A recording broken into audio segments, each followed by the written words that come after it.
नमस्कार दोस्तों, मैं हूं डॉक्टर अतुल, चीफ फिजिशियन आराधना आयुर्वेदा, मन्नारकाट, केरला।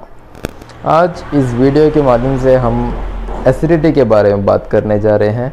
एसिडिटी होता क्या है और उसको किन किन कारणों से एसिडिटी आता है और उसके चिकित्सा विधि आयुर्वेद के प्रकार से क्या क्या है, ये सब हम इस वीडियो पे जानेंगे ज़रूर। लेकिन वीडियो पे जाने से पहले अगर कोई भी नया इस चैनल पे ज़रूर हमें सब्सक्राइब कराना भूलिएगा। अगर आपको अच्छा लगे कंटेंट तो मैक्सिमम शेयर कीजिएगा। चलते हैं वीडियो की तरफ। एसिडिटी अक्सर आपके ज़िंदगी में एक बार आपने ये शब्द जो है एसिडिटी आपने सुना होगा और आपको कई बार अनुभव भी पड़ा होगा। तो ये एसिडिटी मतलब हमारे पेट में, हमारे पेट से एक जलन होती है, एक दर्द महसूस करता है। और बहुत सारे कारण है इसके एसिडिटी आने के, बहुत सारे कारण है जो हम इस वीडियो में डिटेल बात करेंगे।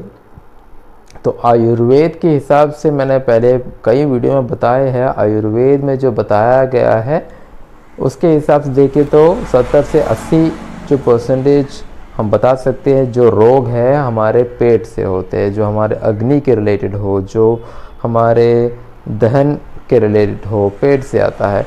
तो उसमें से एक है एसिडिटी। तो एसिडिटी में क्या है कि हमारे शरीर एक बहुत सारे डाइजेस्टिव जूस को उत्पादन करते हैं। जब हम आहार को खाते हैं, कोई आहार हम खाते हैं तो उसको पचाने के लिए जो डाइजेस्टिव जूस होता है, वो HCl हो, NaCl हो, KCl हो, है ना, सोडियम क्लोराइड हुआ, पोटेशियम क्लोराइड हुआ, हाइड्रोक्लोरिक एसिड हुए, ऐसे बहुत सारे डाइजेस्टिव जूस क्या है हमारे शरीर उत्पादन करते हैं। और ये जो HCl आपको पता है, हाइड्रोक्लोरिक एसिड एक स्ट्रॉन्ग एसिड होता है। तो ये सब जो एसिड है हमारे जो खाना है, जो हम खाते हैं उसको पचाने में मदद करता है, हमारे डाइजेशन में उसमें मदद करता है। जो हमारे शरीर में जब इस एसिड नहीं तो इस डाइजेस्टिव जूस जो बोल सकते हैं उसका उत्पादन जब ज़्यादा होता है, हमें एक नॉर्मल क्वांटिटी का जो डाइजेस्टिव जूस हमारे शरीर में उत्पादन होना ज़रूरी होता है, जिससे हमारा शरीर हम खाते हैं, जो आहार हम खाते हैं उसका सही से पचन होता है। लेकिन जब वो डाइजेस्टिव जूस अब नॉर्मल से क्या हो जाए, बढ़ जाता है, ज़्यादा प्रोडक्शन करता है, जब हाइड्रोक्लोरिक एसिड का ज़्यादा प्रोडक्शन होता है तो हमारे पेट में हो क्या होता है, जो टिश्यूज़ होते हैं, जो मेम्ब्रेन होते हैं, उसको क्या करते हैं, वो जलन पैदा करता है, उसमें जाके उसमें डिस्ट्रक्शन करता है, उस सेल्स को सब नष्ट कर देता है। और उस वैसे ही हमको बहुत सारे ऐसे होते डकार आती है। जब हम खाना खाते हैं तो पेशेंट को ऐसा फील होता है कि उनके पेट में कोई जलन आ रहा है, कोई बर्निंग सेंसेशन हो रहा है, उनको कोई दर्द महसूस हो रहा है। कभी कभार उनको डकार भी आती है, एकदम खट्टा डकार आता है। जो हम खाना खाते हैं वो एकदम हमारे थ्रोट तक, हमारे पेट से, हमारे चेस्ट रीजन से होके हमारे थ्रोट तक क्या आता है, वो आ जाता है। तो बहुत सा खट्टा डकार आता है। तो वो सब एक एक सिम्टम है।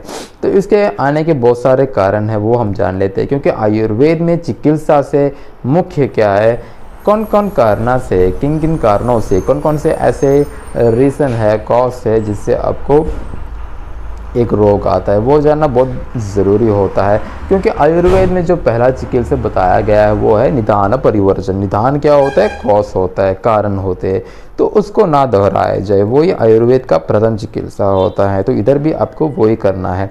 तो हम देखते हैं कौन कौन से ऐसे कंडीशन है, ऐसे ऐसे कॉज है जो हमारे एसिडिटी को उत्पादन करते हैं। पहला कॉज है स्ट्रेस। हाँ जी हाँ, अभी सभी जगह जब अब इधर लेफ्ट देखो, राइट देखो, ऊपर देखो, सभी जगह स्ट्रेस है। हमारे जो मेंटल हेल्थ होता है वो बहुत इम्पोर्टेंट रोल प्ले करता है हमारे नित्य जीवन में। हम सोचते हैं कि लोग खुश है, अब बाहर जितना भी खुश दिखाए, जब तक हमारा मेंटल हेल्थ ठीक नहीं होता है, जब तक हमारा मानसिक गुण सम नहीं होता है, तब तक हमें क्या नहीं होता है, हम रोग से बच नहीं सकते हैं। क्योंकि ये जो त्रिदोष है उसी प्रकार जब त्रिदोष बढ़ जाता है तो हमारे शरीर में बहुत सारे रोग पैदा होते हैं। एक दोष बढ़ जाता है, वात दोष बढ़ता है, पित्त दोष बढ़ जाता है, कभी कफ दोष बढ़ जाता है, कभी उसके कॉम्बिनेशन में बढ़ जाते हैं। उसी प्रकार जब मानसिक दोष, नहीं तो मानसिक दोष जो होता है वो जब प्रकोपित होता है, नहीं तो बिगड़ जाता है, तो हमें एक एक रोग को बढ़ावा वो भी देता है। तो उसी प्रकार हमारा मेंटल हेल्थ एकदम बैलेंस रहना चाहिए, सही रहना चाहिए, तभी हम रोग से बच सकते हैं। अब जब भी जहाँ जहाँ देखो, उधर जहाँ जहाँ देख रहे हैं वहाँ वहाँ स्ट्रेस है। देखो बच्चा जब पैदा होता है, स्कूल में जाता है, उधर स्ट्रेस होता है, स्कूल में पढ़ाई करता है नहीं करता है, उधर स्ट्रेस है, माँ बाप को उधर से स्ट्रेस होता है, उनके फैमिली के उधर रिलेटिव उधर स्ट्रेस होता है। जब बच्चा सब एग्ज़ाम लिखने जाता है तब उनको स्ट्रेस पैदा हो जाता है, क्योंकि वो सब जगह स्ट्रेस है। एग्ज़ाम लिखना है, एग्ज़ाम में क्या पूछेगा, ये पूछेगा, वो पूछेगा, मार्क कम होगा तो डांट मिलेगा, घर जाएंगे उधर डांट मिलेगा, टीचर से डांट मिलेगा, सब हो गया, जॉब नहीं मिल रहा है, वो अगला स्ट्रेस, उनकी फुल टेंशन बढ़ जाता है उन लोगों का। फैमिली में प्रॉब्लम हुई, उधर प्रॉब्लम हुआ, गर्लफ्रेंड का प्रॉब्लम हुआ, शादी का प्रॉब्लम हुआ, तो हर जगह स्ट्रेस है, इधर देखो उधर देखो स्ट्रेस। जब ऑक्यूपेशन है तो उधर भी स्ट्रेस होता है, उधर भी डांट पड़ती है, उधर भी टेंशन बढ़ जाता है, तो हर जगह स्ट्रेस है। उधर से मुक्ति पाना बहुत बहुत मुश्किल हो जा रहा है अभी के जो न्यू जनरेशन, जो अभी बोल सकते हैं अभी इस युग में। तो योगा का बहुत एक इम्पोर्टेंट रोल तो है, लेकिन अभी ऐसा शेड्यूल, बिजी शेड्यूल हो जाता है कि लोग को वो सब करने का टाइम भी नहीं मिलता है। तो पहला कारण है स्ट्रेस। दूसरा ओबेसिटी। ये सब इनडायरेक्ट रिलेशन बोल रहा हूँ मैं, ओबेसिटी के कारण भी आपको ये जो एसिडिटी जैसे प्रॉब्लम आ सकते हैं। अभी लैक ऑफ एक्सरसाइज है अगला, जो कि हम व्यायाम करना, मैंने जैसे पहले बोला कि उनको टाइम नहीं मिल रहा ये सब करने के लिए, तो अधिकतर से अधिकतर कम टाइम मिलता है, कभी कभार टाइम ही नहीं मिलता है, उससे क्या नहीं कर पा रहे, वो व्यायाम नहीं कर पा रहे। और अगला एक है इम्प्रॉपर ईटिंग, और उसी के साथ पुअर ईटिंग हैबिट्स। देखो कभी कभार ऐसा भी होता है कि जो खाना सुबह खाना चाहिए उस टाइम ही खाना चाहिए, दोपहर को खाना चाहिए, वो भी एक टाइम होता है हर चीज़ का।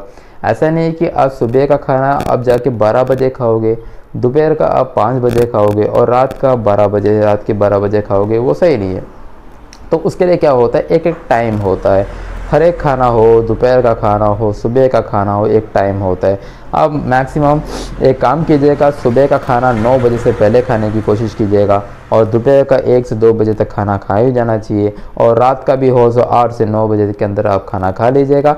टाइमली फूड होना चाहिए, और जो जो आप खा रहे हो उसका एकदम अच्छा फूड खाने की कोशिश किया, क्योंकि अभी के जो न्यू जनरेशन में आप बोल रहे हो, अभी के युग में जो स्पाइसी फूड्स के वो हो रहा है, और ऐसे ही जो प्रोसेस्ड फूड है ना, तो ऐसे ज़्यादा फूड वो खाना नहीं चाहिए मैं बोलूँगा। तो आप लोग बोलोगे सर क्या बोल रहे हो, तो उसका लिमिट करके खाने की कोशिश कीजिएगा, वही मैं बोल सकता हूँ।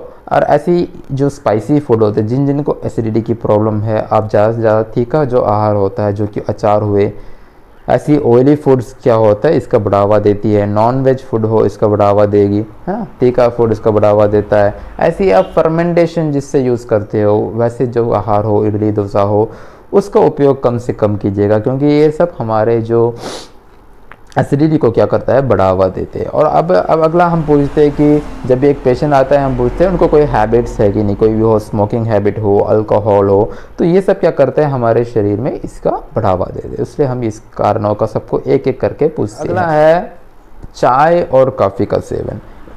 तो चाय जो कॉफ़ी है वो पित्त को बढ़ाता है, तो अधिकतर से अधिकतर आप कम इस्तेमाल कीजिए, नहीं तो नहीं इस्तेमाल कीजिए, क्योंकि ऐसे लोग मैंने देखे हैं जो दिन में 20 चाय 25 चाय तक पी लेते, एक एक मिनट में चाय पीते रहते हैं। 5 मिनट ना हुआ वो अगला चाय, 1 घंटा नहीं हुआ अगला चाय पी लेंगे। तो चाय कॉफ़ी करके बहुत सारे इसका इस्तेमाल करते हैं, वो भी सब पित्त को बढ़ाता है और इनडायरेक्टली आपको एसिडिटी पैदा होता है। ऐसे बहुत सारे लोग हैं जो खाना खाते ही वो रेस्ट लेने नहीं तो सो जाने के लिए चले जाते हैं। तो उससे अच्छा है कि आप खाना खाइए, 1-2 घंटे तक वो पच जाएगा, तो उस पहले ही खाना खाइए, तभी उसी टाइमली फूड का एक इम्पोर्टेंस है। तो आप खाना जो है सही समय तक खाइए, थोड़ी देर चलिए, रात को लाइट फूड का सेवन कीजिए रात को, ताकि वो इजीली डाइजेस्ट हो सके। और थोड़े मेडिसिन है जो हमारे गट को, नहीं तो हमारे जो स्टमक को इरिटेट करते हैं, आइबुप्रोफेन हुआ, एस्पिरिन हुआ, तो उसको कम से कम इस्तेमाल कीजिएगा। तो कौन कौन से ऐसे सिम्टम्स है जो हम एसिडिटी होने पर हमको पाए जाते हैं। पहला है कि एक उल्टी का जैसे आना, जैसे कि नौसिया बोलते हैं, हमारे जो छाती में एकदम गर्माहट होना, नहीं तो उसको क्या बोलते हैं, हार्ट बर्न बोलते हैं। कभी कभार खट्टा डकार जाता है, नहीं तो बैड ब्रेथ बोलेंगे, है ना। हमारे पेट में जो भी हम खाना खाते हैं, सही से क्या नहीं होता है, पचता नहीं है, उधर ही टंग जाता है, तो उससे क्या होता है, कॉन्स्टिपेशन आता है जो हम कब्ज़ बुलाते हैं। तो इन सभी के कारण क्या होता है, एक रेस्टलेसनेस पैदा होता है। जो मुख्य सिम्टम है जो कि हमारे खाने के बाद नहीं तो जब भी हो, उनको क्या होता है, पेट में अच्छी तरह जलन होता है, पेट में बर्निंग सेंसेशन होता है, वो छाती तक आ जाता है कभी कभार, और उनको दर्द भी होता है पेट में। तो ऐसे बहुत सारे सिम्टम्स है और जो हमें पाए जाते हैं। तो टाइमली अब अगर क्या बोलते चिकित्सा जब नहीं करते हो, तब वो अल्सर तक भी बन जाता है। तो गैस्ट्राइटिस हो, एसिडिटी हो, सही टाइमली आप क्या करो, उसका चिकित्सा लो। आयुर्वेद डॉक्टर हो, कोई भी हो, आपको जिस पथ्य पे आपको विश्वास है, होम्योपैथी हो, एलोपैथी हो, आयुर्वेद हो, वो उधर जाके फोकस कीजिए, एक ही ट्रीटमेंट को लीजिए, सही से ट्रीटमेंट कीजिए और इस बीमारी से आप मुक्ति ले सकते हैं। आयुर्वेद में बहुत सारे दवा है, जैसे कि वापिपति चूर्ण, त्रिफला चूर्ण, ऐसे बहुत सारे है, त्रिवृत लेह, ऐसे बहुत सारे आयुर्वेदिक दवा है जो हम इसका इस्तेमाल कर सकते हैं। बहुत सारे अरिष्ट भी है, लेकिन ये एक सब डॉक्टर की सलाह पर आप खाइएगा। अगर आप अरिष्ट इनिशियल स्टेज में यूज़ करने लग जाएंगे तो और वर्सन हो सकता है। तभी बोलते हैं आयुर्वेद को साइड इफेक्ट नहीं है, लेकिन एक डॉक्टर के निर्देश पे आप उसका सेवन करिए। नियमित रूप से आप डोज का ध्यान रखिए, अनुपान का ध्यान रखिए और एक डॉक्टर की सलाह पर हुई, आपको कोई नुकसान नहीं होगा, अच्छे से अच्छे गुण प्रदान होंगे। तो अगले वीडियो में हम एक नया टॉपिक लेके आएंगे, तब तक बने रहिएगा हमारे चैनल पे। धन्यवाद।